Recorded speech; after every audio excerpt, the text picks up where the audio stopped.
UP, Uttarakhand, Punjab, Goa, Manipur, इन राज्यों में चुनावी पारा चढ़ चुका है, लेकिन रंगत बदली हुई है। कोरोना ने बंदिशों की बेड़ियों में जकड़ दिया है।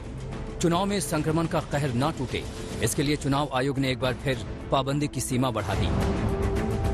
मतलब ये कि कोरोना से लड़ाई के लिए न तो रैली होगी, न जुलूस, न सभा, न रोड शो। तारीखों के ऐलान के साथ ही चुनावी राज्यों के लिए तमाम ऐसी पाबंदियां आयोग ने लगा दी थी, लेकिन 15 जनवरी को फिर से उन्हीं सख्ती को एक हफ्ते के लिए बढ़ा दिया गया। सभी रैलियों पर पाबंदी रहेगी, पदयात्रा, रोड शो नहीं किए जा सकेंगे। डोर टू डोर कैंपेन में 5 से ज्यादा लोग नहीं होंगे। मास्क, सैनिटाइजर, सोशल डिस्टेंसिंग का पालन करना होगा। चुनाव पर्यवेक्षकों को नेताओं, कार्यकर्ताओं पर नजर रखने को कहा गया है। आयोग ने ये निर्णय किया है कि ये जो मॉरेटोरियम है फिजिकल प्रचार का, इसको जो है अभी एक हफ्ता और बढ़ा है। आयोग समय समय पर इसकी समीक्षा कर रही है, जो बिल्कुल लाजमी है। चुनाव आयोग ने जो गाइडलाइंस दी हैं, इससे पहले जो दी थी या जो बढ़ा करके 22 जनवरी की है, समाजवादी पार्टी उन गाइडलाइंस को मानेगी। जो भी नियम कानून बनाए हैं उनका पालन करेगी, क्योंकि कोरोना संक्रमण को देखते हुए चुनाव आयोग ने ये फैसला लिया है। तो जो चुनाव आयोग ने कहा है कि बंद कमरे में बैठक हो सकती है और जितनी संख्या बताई है उतने में ही समाजवादी पार्टी अपना कार्यक्रम और अपना चुनाव प्रचार अभियान चलाएगी। 5 विधानसभा चुनाव में आयोग ने ऐसी पाबंदी जरूर लगाई है, लेकिन वर्चुअल रैली की इजाजत दी है ताकि पार्टियों का प्रचार चलता रहे।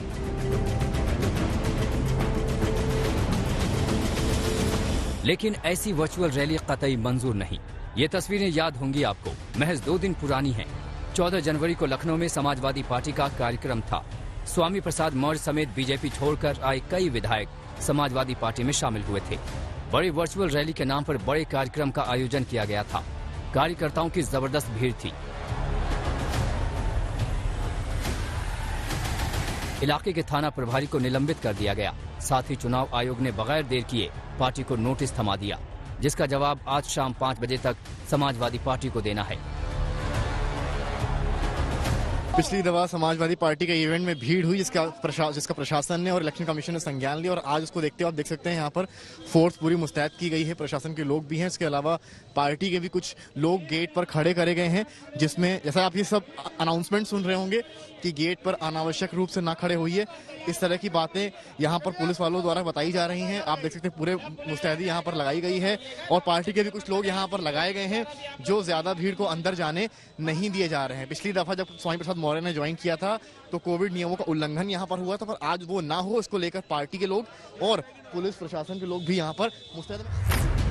समाजवादी पार्टी ने चुनाव आयोग के नोटिस का जवाब नहीं दिया तो आयोग कार्रवाई करेगा। इन सब के बीच अखिलेश को डर सता रहा है कि कोविड प्रोटोकॉल का उल्लंघन हुआ तो बीजेपी चुनाव में साजिश भी कर सकती है। इस प्रोटोकॉल के बहाने भारतीय जनता पार्टी ये भी साजिश कर सकती है कि जहां समाजवादी पार्टी के वोट ज्यादा हों, एम्बुलेंस खड़ी कर दें। नौगांव सादात का जब चुनाव था, मैंने बहुत करीब से देखा था कि जहां जहां समाजवादी पार्टी का वोट था वहां पर एम्बुलेंस और पुलिस को लगा दिया गया था। जैसे ही कोई बाहर निकलता था लाठी मारते थे, अपमानित करते थे या फिर दबाव बनाते थे कि वोट डालने न जाएं। चुनाव आयोग की तैयारी है कि कोरोना आउट ऑफ कंट्रोल ना हो। आंकड़े बताते हैं कि जिन राज्यों में चुनाव होने जा रहे हैं वहां भी संक्रमण की रफ्तार तेज है। 11 जनवरी को यूपी में 11,089 केस सामने आए थे। वहीं 15 जनवरी को 15,975 नए केस आए। उत्तराखंड में 11 जनवरी को 2,127 नए मामले थे। 15 जनवरी को 3,848 नए केस दर्ज किए गए। पंजाब में 11 जनवरी को 4,552 नए केस मिले। वहीं 15 जनवरी को एक दिन में 7,642 नए केस मिले। गोवा में 11 जनवरी को 2,476 केस सामने आए। 15 जनवरी को राज्य में नए केस 3,274 मिले। वहीं मणिपुर में 11 जनवरी को 116 और 15 जनवरी को 119 नए केस मिले। सतर्कता और सावधानी की आवश्यकता है। एक बीमारी है। बुजुर्ग लोगों को, बीमार लोगों को, बच्चों को, गर्भवती महिलाओं को हर हाल में इस प्रकार के संक्रमण से बचाना होगा। मणिपुर को छोड़ सभी राज्यों में तेज संक्रमण से इनकार नहीं किया जा सकता। चुनाव आयोग की चिंता उन्हीं विषम हालात से निपटने की है। 22 जनवरी तक सख्ती उसी का हिस्सा है। दिल्ली से संजय शर्मा के साथ आज तक ब्यूरो।